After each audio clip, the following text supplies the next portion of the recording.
Imagine being 5 years old and shipped off to a foreign country to marry a boy you've never met, and bringing 4 other little girls with you, all coincidentally named Mary, your name as well. This isn't a fantasy novel. This is the life of Mary, Queen of Scots, and her legendary 4 Marys: Beaton, Seton, Fleming, and Livingston. Today we're going to talk about why these girls were chosen, what role they played in Mary's life, and what happened to them after their youthful royal adventure in France. So settle in, grab a cup of coffee, pour your water, and let us talk about the 4 Marys.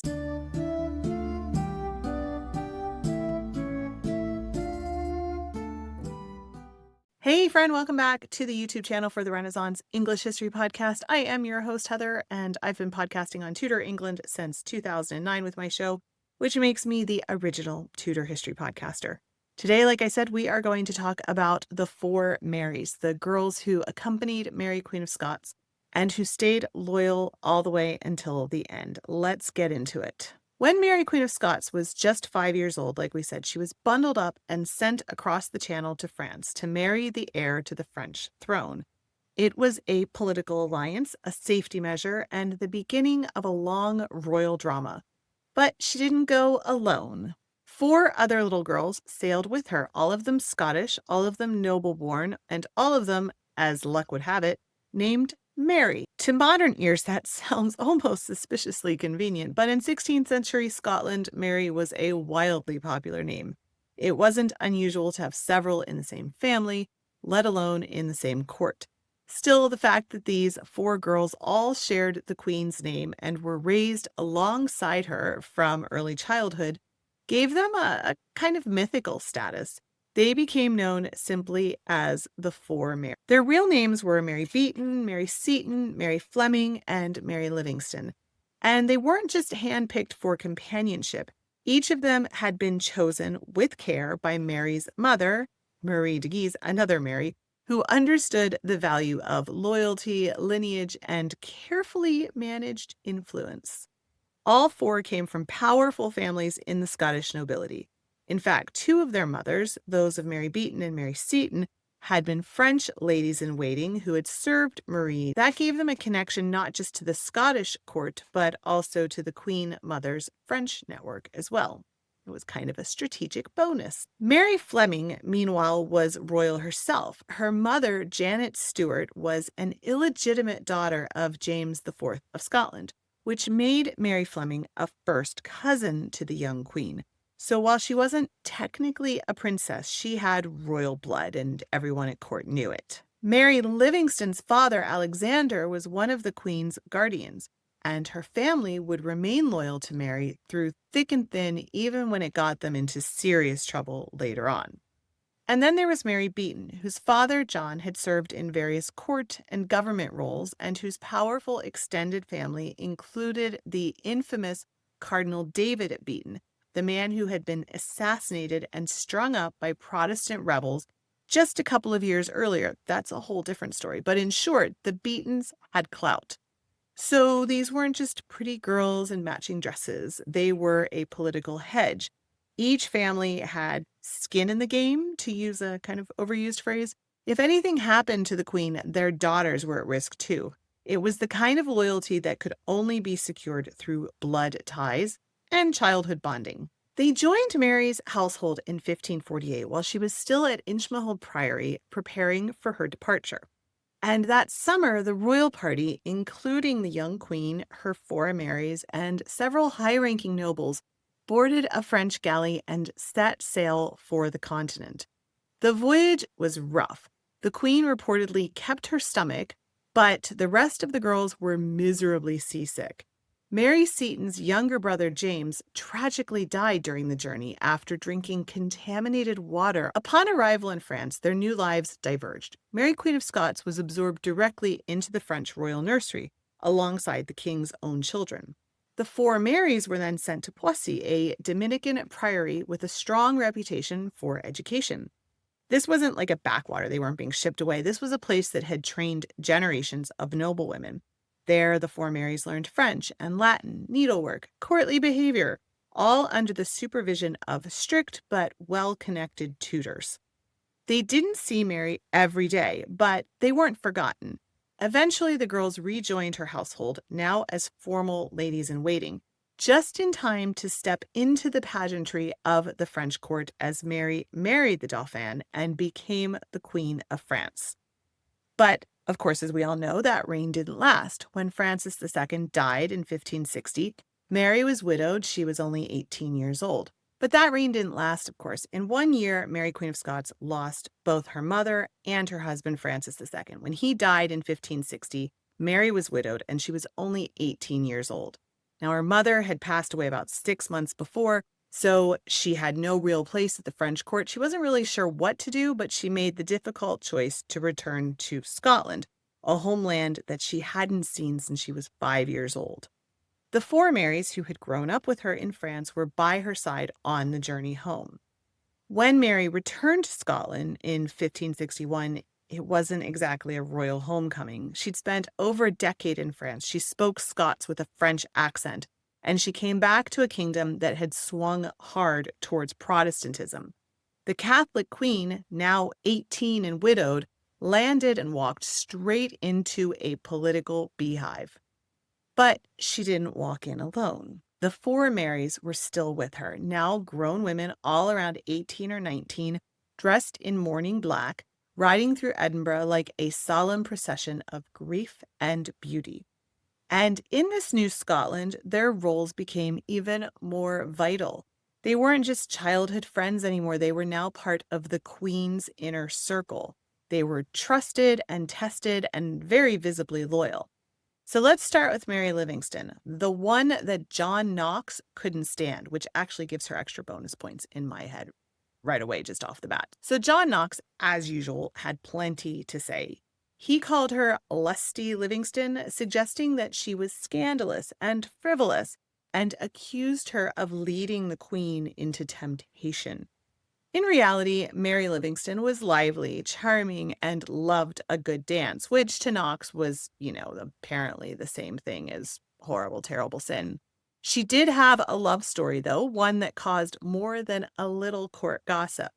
Around 1563, she fell for John Semple, a member of the Queen's household, the son of a Robert Semple, who was another loyal supporter to the crown. They were seen together constantly. The English ambassador called her a very fair woman and said that the Queen was so fond of her that she paid for her wedding gown, which, of course, set off alarm bells. Elizabeth's advisor saw the wedding as a scandal. Mary, Queen of Scots, had gifted her friend a lavish dowry and jewels, and some suspected that the Queen had pushed the match to secure even deeper loyalty from Semple's family. The poet George Buchanan later wrote a nasty verse about the wedding, implying that Mary Livingston had used her body to secure royal favor. Super charming. But none of that stuck. Mary Livingston and John Semple stayed married for nearly 20 years, and they had 4 children. When Semple was later arrested for his Catholic sympathies, accused of supporting the Queen Mary, Queen of Scots, during her imprisonment, Mary Livingston stuck by him. And even when the Queen's fortunes fell apart, Mary still stayed close. She was one of the women who tried to manage the Queen's jewels after her forced abdication, and she helped to preserve parts of the royal wardrobe. She died in 1579, about a decade before her queen, but by then her life had settled into relative obscurity. But she still remained respected, remembered as one of the few who stayed loyal without turning that loyalty into self-serving ambition. And that, in the Tudor world, including in 16th century Scotland, was rarer than a peaceful succession. Now, quick pause. If you are enjoying this story of courtly gossip, loyal ladies in waiting, and John Knox being a grump as usual, here is your reminder. Tudorcon is back this October. And if you can't come join us in Richmond, you can grab your ticket for Tudorcon from home and join us online. Everything is streamed. You get the recordings of everything. You get to attend live, interact with the speakers, have a community of your own of Tudor lovers, and enjoy all of the regular Tudorcon stuff, but, without the travel. If you grab your ticket for Tudorcon from home by August 15th, you will be bumped into the Privy Council, which is our early bird bonus. That means you're going to get exclusive Zoom backgrounds that you can use during the event to show that you're part of the Privy Council and, keep it forever and just show off to all your friends. Also, priority access to the live Q&As. You can submit your questions and skip the queue. And if you've already bought your ticket, you're still in. So everybody who buys their ticket by August 15th, but wait, there's more. You can still save $15 off your ticket with the code EARLYBIRD. So you get to be part of the Privy Council and save some money. So like bonus. Anyway, go to englandcast.com/Tudorcon from home to learn more and reserve your spot. Okay, let's now meet Mary Fleming, the most beautiful of the bunch and the one who married Scotland's slipperiest politician. If Mary Livingston was the one that Knox couldn't stop complaining about, Mary Fleming was the one that nobody could stop looking at. She was described as the most beautiful of the four. She was blonde, she was fashionable, she was very poised, and at court she dazzled in luxurious fabrics and jewels, and her royal blood only added to her allure. She was the daughter of Janet Stuart, the illegitimate daughter of James IV that we talked about before, so therefore she was a cousin to the Queen. In any other court, Mary Fleming might have been a queen herself. She caught the eye of William Maitland of Lethington, which surprised absolutely everybody. Maitland was one of Mary Queen of Scots' chief advisors, clever, ambitious, and very dangerous. He was a master of the political sidestep, known for shifting loyalties just enough to survive, kind of like the Stanley family in England. Anyway, Elizabeth's ambassadors once called him the flower of the wits of Scotland, and not as a compliment. He was also 15 years older than Fleming and already tangled in every plot in Scotland. And yet somehow it worked. They married in 1566, though no one is quite sure whether it was a love match or a strategic pairing, probably a little bit of both. Maitland was Catholic-leaning and increasingly loyal to the Queen. Marrying one of her inner circle may have solidified that. As for Mary Fleming, it gave her a powerful position at court, if not necessarily a peaceful, quiet home life. Their marriage was turbulent, partly because of politics, partly because of, Maitland. But Mary stayed with him. When he was accused of involvement in the murder of David Rizzio, then later implicated in the Darnley mess, for lack of a better word, then later again accused of conspiring against James VI, she remained loyal throughout all of that. In 1573, after a long siege, Edinburgh Castle fell. Maitland, by then frail and possibly dying, was taken prisoner, and he died possibly by his own hands before his captors could execute him. Mary Fleming, still inside the castle, begged that his body not be hanged or displayed, and she actually was granted the dignity of burying him privately. She went on to remarry, and she had children, but her later years were quieter. She died in 1581, young, 6 years before her queen. But her son, James Maitland, remained a supporter of Mary's legacy and helped defend her memory well after her execution. He also inherited his father's political instincts, though thankfully not quite the same body count. If Mary Fleming was the beauty and Mary Livingston was the flirt, Mary Beaton was the brains of the bunch. She was sharp, super well-educated, and multilingual, fluent in French, Italian, known for her love of poetry. The ambassador, Thomas Randolph, once described her as witty and discreet, which, coming from a man who didn't really compliment anyone, was actually really saying something. She also caught his eye, which was awkward because Randolph was nearly 20 years older and very much not her type. He proposed marriage around 1564, and she politely turned him down. He took it like a man of his era, insulted and petulant. He complained in letters to Cecil that she had grown too proud for her place. But Mary Beaton wasn't aiming to marry into the English ambassadorial corps. She had her eye on something much more stable. Around 1566, she married Alexander Ogilvy of Boyne, a Catholic laird from the northeast. It was a quieter match than the others. There was no drama, there was no political scandal, and the two of them settled into a relatively peaceful life in Banffshire. That's not to say that they weren't loyal to the Queen. Far from it. Even from a distance, the Ogilvys supported Mary during her imprisonment. They remained Catholic even when it became deeply unfashionable to do so. And when Mary was deposed and her jewels were confiscated, some of those pieces made their way to the north, quietly protected by families like the Ogilvies, who refused to see them fall into hostile hands. Mary Beaton also remained in contact with her former companions, the other Marys, particularly Mary Seaton, who would eventually retire to a convent in France. Their correspondence, though mostly lost, hints at their friendship that was rooted not just in their shared history, but in their shared loss. She lived longer than the others. She died in 1597. She was around 55 years old. Her later years were spent in a household filled with books and music and children, which sounds lovely, including a son named James, naturally, and at least one daughter. While Mary Beaton never made headlines the way the others did, she stayed exactly who she had always been: clever, composed, and probably a little too intelligent for the men around her. Last, but absolutely not least, Mary Seaton. She was the only of the four Marys who never married. She never left the Queen's service, and she never wavered in her loyalty, even when the others were forced to step back, marry, or fade into domestic life. Mary Seaton had a reputation for two things: fierce loyalty and an exceptional skill at hairdressing. That might sound trivial, but it wasn't.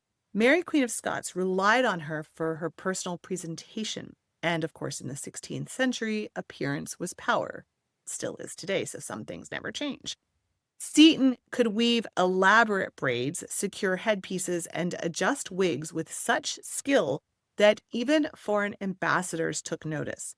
During Mary's captivity in England, Seton's hairdressing was considered so essential that Elizabeth's agents made note of it in their surveillance reports, because of course they did. But Seton was more than a talented lady's maid. She was one of the few people who accompanied Mary to Lochleven Castle after her forced abdication. And when Mary made her dramatic escape dressed as a servant girl, it was Seton who stayed behind, posing as the Queen in the window to buy her time. Even after that, Seton remained in the Queen's service during her long English imprisonment, a stretch of nearly 19 years.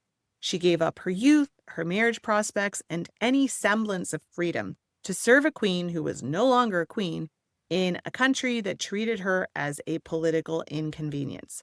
Eventually, her health began to fail. Mary, concerned for Seton's well-being, allowed her to retire to a convent in France run by one of Mary's Guise aunts. Seton lived out her remaining years there, dying in 1615, nearly 30 years after the Queen. Of the four Marys, she was the last one standing. So we will leave it there in our discussion of the four Marys today. It's a very interesting story of their loyalty, and they've become almost mythical. When you talk about Mary, Queen of Scots, you always hear about the four Marys as well. So that's a little bit of a deeper dive into them. So if you made it this far in the video and you enjoyed it, I sure would appreciate a press of that like button. You know what it does. It helps to feed that algorithm and get our content out to even more people. And I hope I earned your subscription to my channel, where I put out videos like this on the regular. So you guys, I'm feeling a little bit off this morning because last night I went to Hershey Park. We got, as a Christmas present, we got season passes so we can go whenever we want. And so here's a funny story about me. So before this year, I hadn't ridden roller coasters for like 25 years, longer than that. I think I was about 21 the last time I rode a roller coaster before this year. So that's like 28 years. Anyway, I've lost a lot of weight in the past year. I was always nervous about riding roller coasters because I had a big booty, right? And then this past year, I've lost about close to 60 pounds. And I did a video on it because I'm on one of the GLP-1 drugs. And I did a video on how the Tudors saw weight loss and my own GLP-1 journey, which I can link to. Anyway, so I felt confident riding a roller coaster for the first time since I was 21, which in and of itself was pretty amazing. Like, they call them non-scale victories, things like that aren't related to the scale, but are like the other side of having lost weight, which for me was riding roller coasters. So that was super cool. And I've been easing back into them gently throughout the summer because, it's been a while. So last night I went on the Great Bear, which is a roller coaster at Hershey Park, where it's one of the ones where you're hanging. There's a seat, but your feet dangle. and it's like up top, right? The track. And I was sitting next to Hannah, my daughter, and it was, there I am having this magical moment. I got to tell you guys, roller coasters hit so much differently when you're almost 50 than they hit when you're 21. Oh my gosh, I'm so messed up. So this morning I had to Google, like, why is it harder to ride a roller coaster when you're 49 than it is when you're 21? And apparently, like, my inner ear fluids are different now, and so the balance was all off. Also, I made a classic mistake, which was that I closed my eyes because I thought that would be better. So I closed my eyes and I was like doing kind of self-hypnosis, and I was singing Enya songs in my head, and I was just trying to like be peaceful and get through it. That was actually like a really bad move because then my brain was off and I was feeling the motion and it made me like a lot sicker.